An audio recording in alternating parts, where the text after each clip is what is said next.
such a pleasure to be here. Mark, I was just reminiscing with some folks who were with us in New Orleans, which was a beautiful place, but we had to compete against Mardi Gras. There's just no comparison. You cannot compete against Mardi Gras. UnRig is such a pleasure. I'm so glad that this organization and the team of people who have put this together are continuing the fight to bring to the forefront, to continue to remind us that there's so much work that we, the collective, can do. And we don't have to have a fancy title to do it. I know the shiny object that is the Congress, it sometimes gets in the way, and we think that the only way that we can be the change, the only way that we can make the change is to be a member of Congress.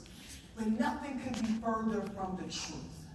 It really is about we the people, the collective coalition of conscious-minded people coming together to unrig a system that is rigged politically, rigged economically, rigged socially, rigged in the environment. I mean, just think about it. How can folks even debate whether or not we should save Mother Earth? But if it's happening in Congress, there's a debate about whether or not we need to save Mother Earth for ourselves and for future generations. It just makes no sense. I really did enjoy what Representative Gallagher had to say, especially the part about not allowing the Congress to fundraise during the times that they are in session. They owe it to the everyday people in this country. Some folks say that a Republican and a Democrat can't get along. A Republican and a progressive, more importantly. And more than my party affiliation, I really consider myself a hell-raising humanitarian. That is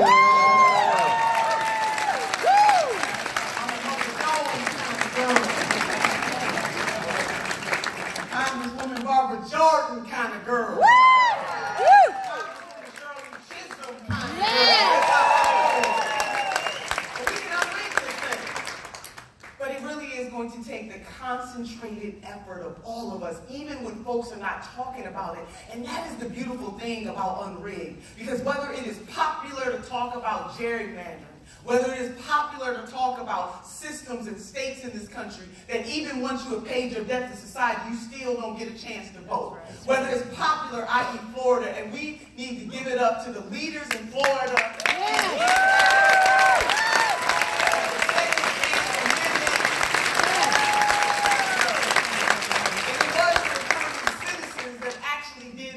And we coalesced around them, and we made that happen in Florida. There's some other places we need to have that happen. But just think about it.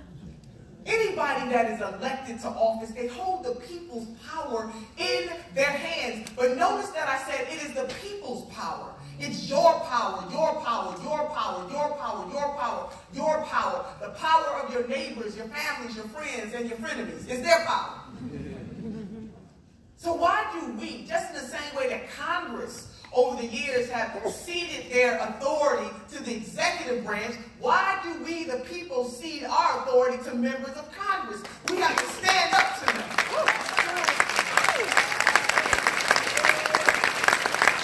As a college professor, you know, those of you who have went to college, even, you know, finished, didn't finish, just tiptoed in, but you know, there's something called the midterm grade. And all the students, they want to know where they stand in the class. We should do the same thing with our elected officials. Let them know where they stand, whether they're going to get an A, a B, a C, a D, or an F. Woo! We give them the opportunity to correct the course, and if they don't do it, then we just vote them out. That's what has to happen. They have to go. So in this unprecedented time in our country's history, you may be asking yourself, what can I do? I'm from Tennessee, I'm from South Carolina, I'm from Florida, I'm from Ohio, I'm from Alabama, I'm from Illinois, wherever you are from. All of us have the capacity to organize. I often say that titles are good, and they really are good. Titles are good. I got a few of them. In front of my name, I got some fancy initials behind my name. Titles are really good. They get your phone calls returned most of the time. Most of the time you get to be in the room. You get to be in the meeting before the meeting. Titles are good. But if you have folks in a room and they are so caught up with their title and not on their purpose, it doesn't matter that they are in the room. Titles are good, but purpose is better.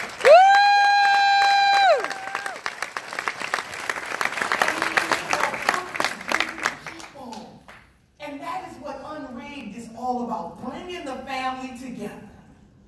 But when we leave, what are we going to do to make the difference so then next time we assemble, we can give the testimony about what we did in our respective communities to unrig a system that is patently unfair to the everyday people of this country from all walks of life, the rainbow mosaic of humanity. And it's not about political partisanship. It's not about political affiliation. Can I just make a confession to you, sisters and brothers? When I was born,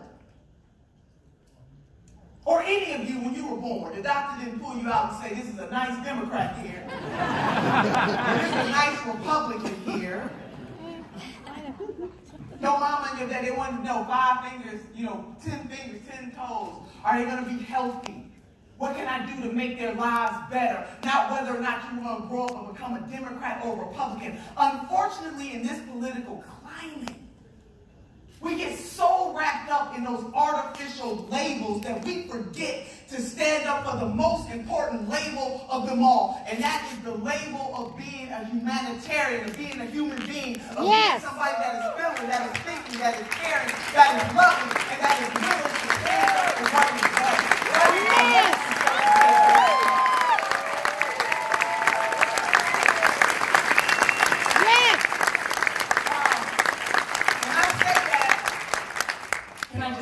I come from a mixed family. My brother is a conservative Republican. And every day at 7:30 in the morning, my brother and I are on the phone because I'm trying to understand the mind of a conservative Republican, and he's trying to understand the mind, Your Honor, of a progressive. Every morning, 7:30 in the morning, every morning, we're on the phone, just battling it out, duking it out.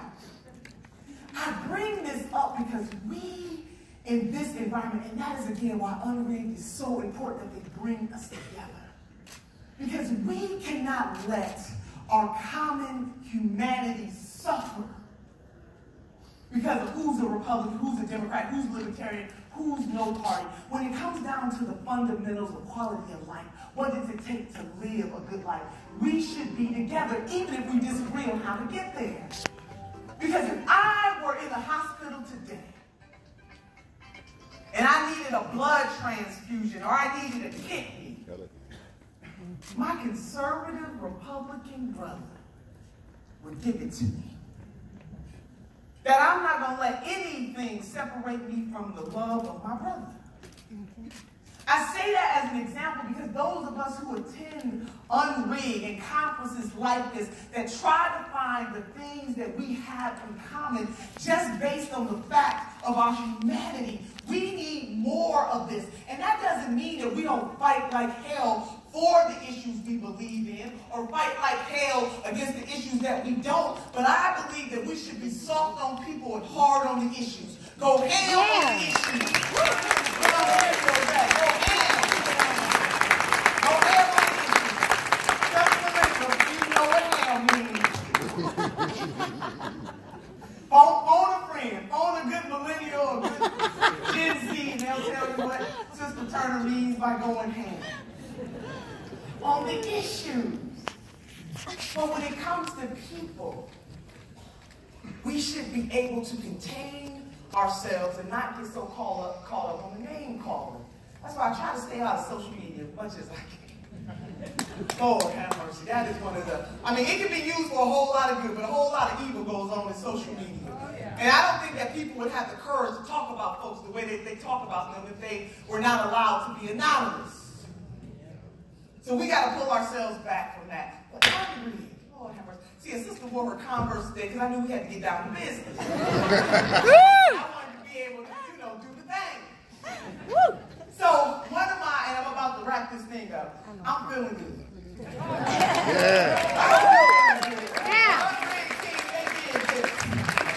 So one of my favorite heroes, because our history informs us. Mother Jones, who fought in the 1800s. Oh, Mother Jones. For minors, she fought for child labor, to create child labor laws. She didn't have a fancy title, but she had a purpose. Titles are good, but purpose is better. This is a story she tells about asking someone who was in jail, why are you in jail? And according to the story, they said, well, I stole a pair of shoes. She said, had you stolen the railroad, you'd be a senator. Yeah. Oh, yeah. She could get that same speech right here today.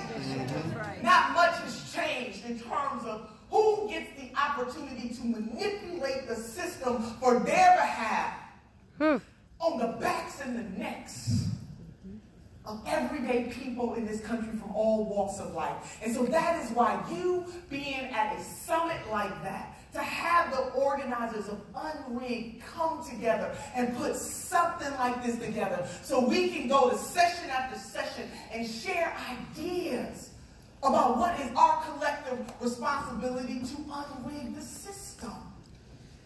Or when I think about people like Congresswoman Barbara Jordan, who said these words, what the people want is simple. They want an America as good as its promise. And that's really why we are all assembled here today, to figure out what we can do both in our communities, both in the political space, to make this world a better place for ourselves and for future generations. Now, I get people always talking about the future generation, love the future generation. Want the world to be better for the fucher generation. But can a sister enjoy some of this while I'm here? Yes, ma'am. Yes. And we're going to do it for the future generation. That's right. We do it because the generation before us did it. Yeah.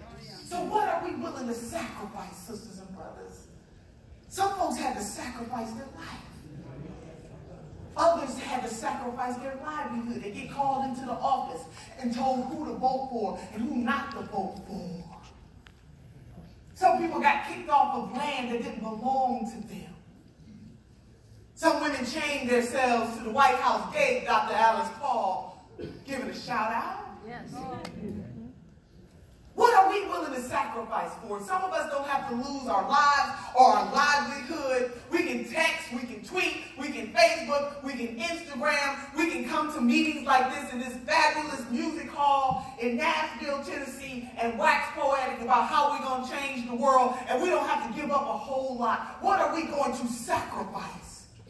So even if it's your time, your talent, or your treasure, we got to put something on the line for the causes of good, to unrig a system for ourselves, for future generations, and because generations before us tried to do the same thing. We're not the first to try to do it, and we won't be the last, but we have an obligation in our time.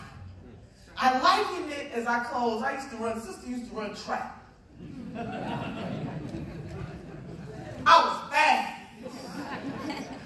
I was the first leg of the relay, Your Honor, the first leg. Woo. That means the sister was fast. I sum up my story in closing by telling you that, because I want you to picture the 440 relay. 4 people on a team, and they all have a specific job. The first leg of the race, their job is to get the lead for the team. Not for themselves, but for the team. The second leg of the race is anxiously waiting for the second leg. They practice timing, because timing is everything. If the baton is passed too fast, it may drop. If it's passed too slow, it may drop. It needs to be just right. The second leg gets the baton, and her job is to keep the lead that the first leg created. Keep the lead and advance the lead. Not stay in the same place, but advance the lead.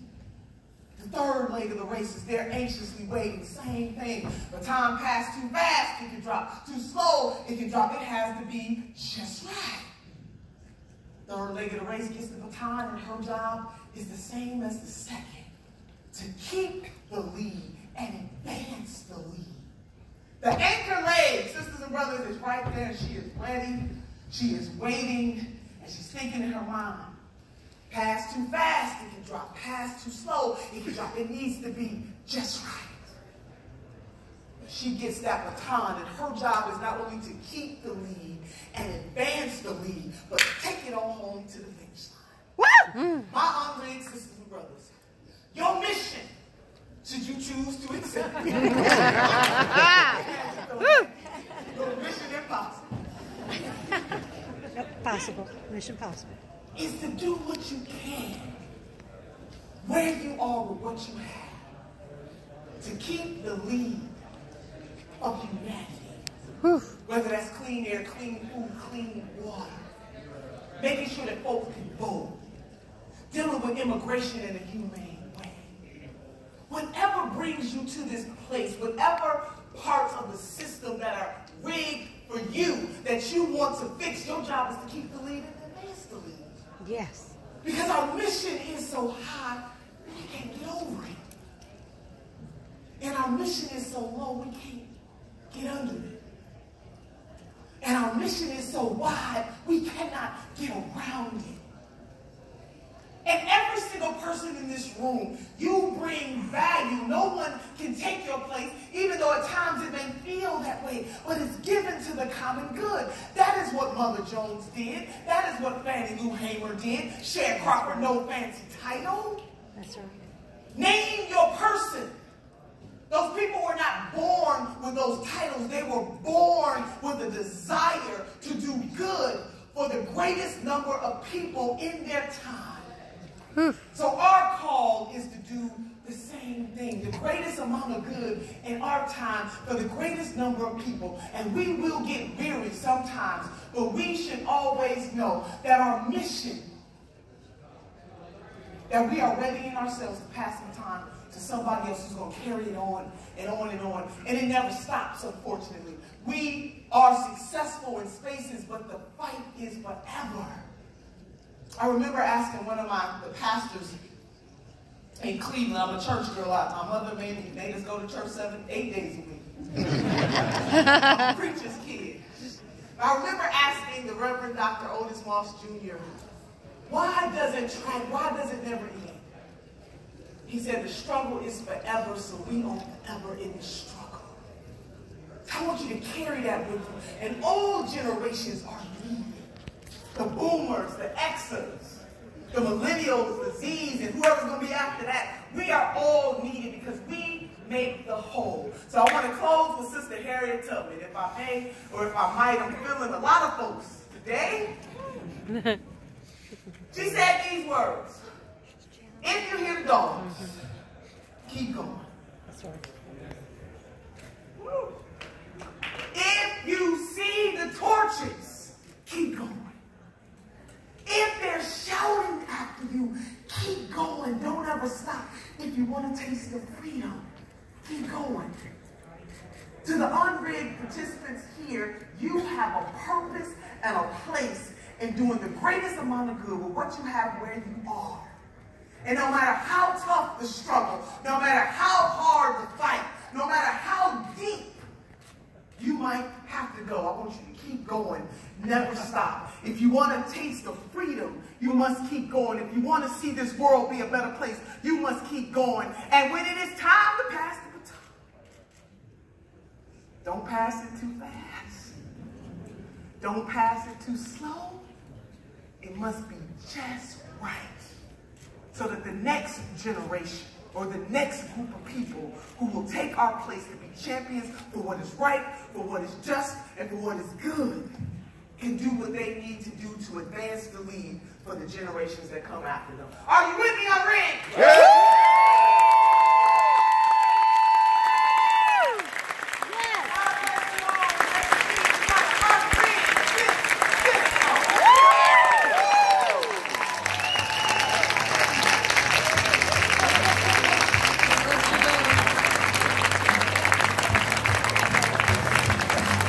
Oh, she's so inspired.